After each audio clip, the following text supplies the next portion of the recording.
Hello and welcome to another episode of the Liverpool Dream. The transfer window have closed. And as you can see, we got really near on signing Højbjerg from Bayern Munich.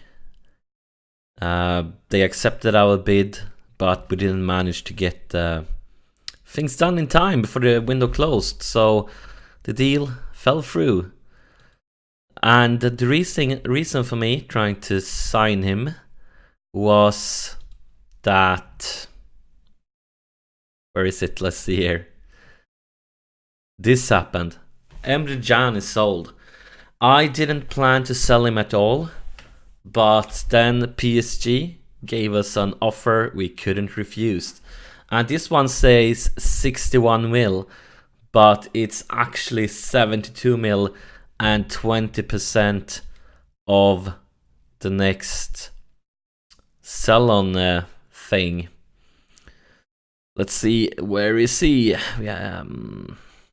Yeah, because I mean, 10.5 mil after 19 more league appearances, and he will definitely play 19 games for PSG without any doubt.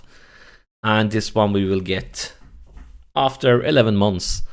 So it's 72 million euros, and we will get 20% of the profit when he is sold on. But obviously that one is a little bit more skeptical, because I mean, if they pay 72 mil for us, I can't see them selling him much more expensive, so there might not be any profit at all if they sell him on.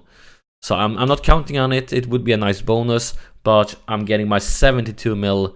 And Emre Can is a good player. I didn't plan on selling him, but for 72 mil, I just couldn't say no. Like, I mean, don't feel like he's worth that much. But he's a quality player, and I wouldn't mind having him stay in my team at all. But for 72 mil, it was just an offer that was too good to decline. And I was working on like a few replacements, and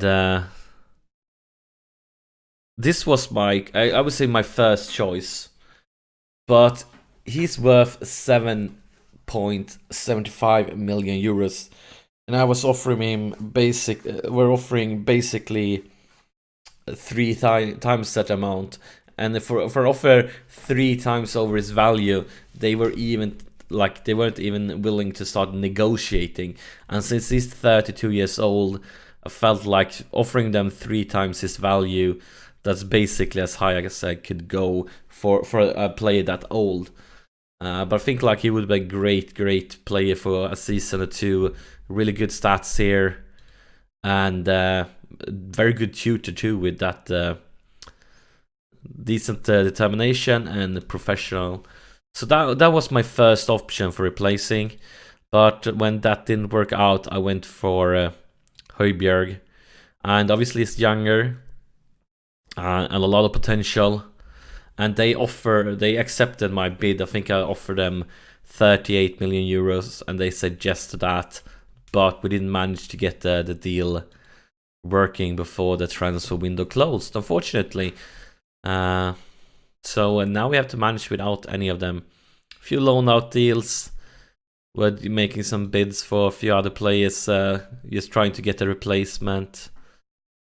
And also we got a new player, or actually 2 new players. And I'm not to be credited for that. That was my youth team. Like, I have and one of my staff members who tries to sign youngsters all the time. So he actually, this deal he made like a long time ago, but I think it was like somewhere like this time last year or something like that. But the transfer did they accepted it, but he couldn't join us until now. And I'm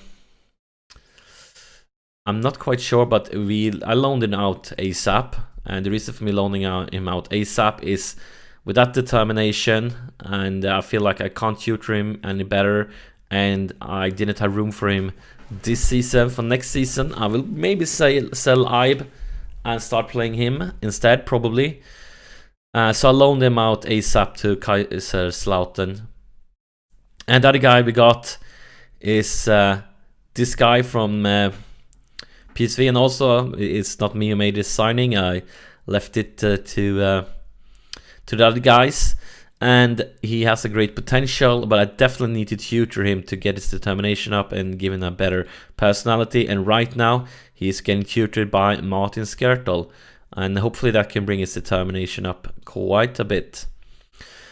So what I've done, since we don't have Emre Can, is I promoted one of my youngsters, Andre. Not a perfect player, obviously not at the same level as Emre Can, but I felt like that was the best thing I could do, just to have another player to rotate on the central midfield. Obviously it's going to have the lowest priority of the options I have, but yeah, he's going to be getting rotated now, and hopefully that can help him improve a slight bit. He's also would like to get him tutored, but don't have any great options for that right now. So today it's time to face up against Man United. And as I said last episode, if they win, they will pass us. But if we win, we will get a safety margin down to them here. So this is the way we're going to start the Man United game. As you can see, we are going for 3 points. We're not going with a defensive formation. So let's submit the team. Let's see what Man United team we're up against. And let's see here. Yeah, this is the Man United team with Rooney on top. Bernard, Mata, Berardi, Schweinsteiger, Herrera. A lot of quality in this team. And they also signed Laporte. I think it was during this summer or something like that. Good team we're up against, but we are playing at home. We're going for 3 points. And hopefully we can make it happen, because that will put us in a really good position for the future. So, yeah. Game on. Liverpool versus Man United at Anfield, and we are Liverpool.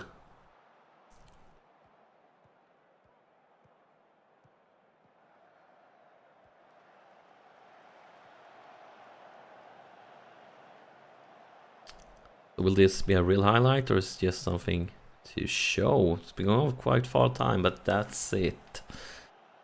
And we have the... No, we don't have the possession. Maybe controlling is a bad option here, I think. Let's go more standard. Well, then maybe controlling works. I'm not quite sure. Let's keep it on controlling for a few more minutes.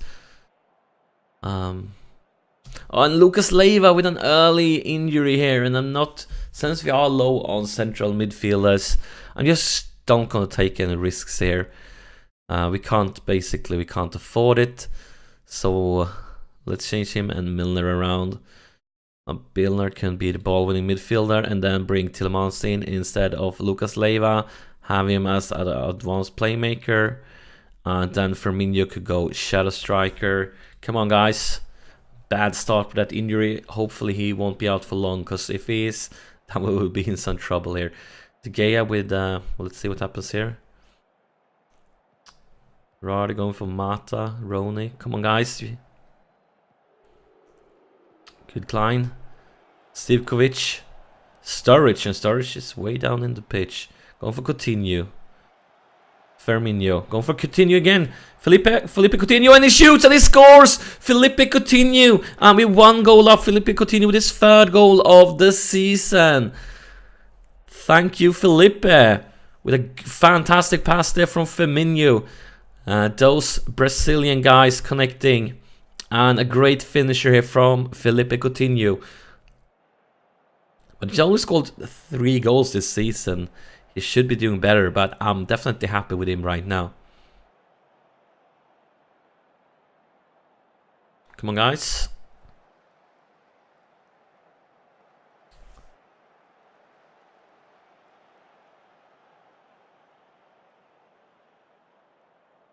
Starting to reach the 30-minute mark here of the first half. Not much going on now for quite some time. Yellow card there for Herrera. 40 minutes soon. Here's Moreno with a throw-in. Going for Firmino. And there's Daniel Sturridge. Sturridge. Back all the way to Sacco, going for Moreno. Alberto Moreno going for Tielemans. And Tielemans finds Daniel Sturridge. And no, Daniel Sturridge! You should have done better there. It's the second game in a row with a great chance for Daniel Sturridge, and he misses. I mean, you all remember that when he was completely free against the goalie against Arsenal in last game. We need to get Daniel Sturridge back into the scoring track because we need goals. And I mean, we can't afford missing chances like that if we're going to compete for the top spots. But there's the halftime whistle. We are in the lead, but I'm really nervous. I demand more. Let the guys know that they are fired up. Second half at Anfield, Liverpool versus Man United. Such a hugely important game. And we need to be scoring at chances like that. Here's Moreno. Going for Tielemans. Tielemans trying to reach Coutinho. Here's Sturridge. Another chance for Coutinho. Felipe shoots and he scores his second goal of the evening. Felipe Coutinho. And his fourth goal of the season. I was complaining about Felipe not scoring enough goals this season. And now he has given me 2 this game. Thank you so much, Felipe. Why can't Daniel Sturridge do things like this? He used to be a goal-scoring machine, as he has been really good early in this season, scoring so many goals. So starting to get up here to the 60th minute of the game. And this far, things looks good. Here's Tielemans with a corner. It's Daniel Sturridge, back to Tielemans. Gets another try to bring it in to Daniel Sturridge. Daniel Sturridge finds Firmino, Roberto Firmino. This is definitely a Brazilian evening. First 2 goals from Coutinho, and now Firmino scores his first goal of the evening. But, I mean, that setup from Daniel Sturridge is perfect. Firmino can't miss from here, can he? So, really, really good pass there from Daniel Sturridge. Maybe he redeemed himself a little bit from that miss earlier with that perfect pass.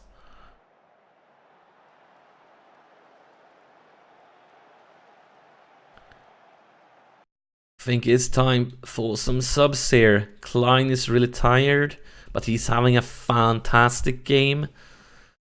So what do we want to do here? Maybe we should bring Flanagan again in, because we have that red card on Veer, so we might actually he's doing so well. What can we do instead? This is a good position to bring some youngsters in. Maybe let Coutinho rest. Sivkovic, so many options here. But Balotelli really wants playing time. So let's bring him in. Not a youngster, obviously, but he wants playing time. And let's give it a few more minutes and then make another sub.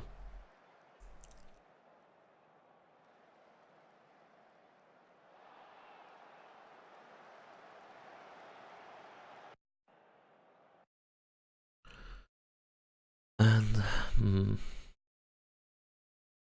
I'll guess we will have to give Klein some rest here. 10 more minutes and a few minutes extra time. Come on, guys. Keep this up. Give Rulli a clean sheet. Is the Gea. Porte, Stones. And that's full time, guys. What a fantastic game. The only worry here is obviously that injury on Lucas Leiva. Hopefully it's nothing. Hopefully he is back ASAP or in a few days. But this was a really good win. Really good win. 3 goals against Man United. Fantastic. And I mean, as you can already see from the league table.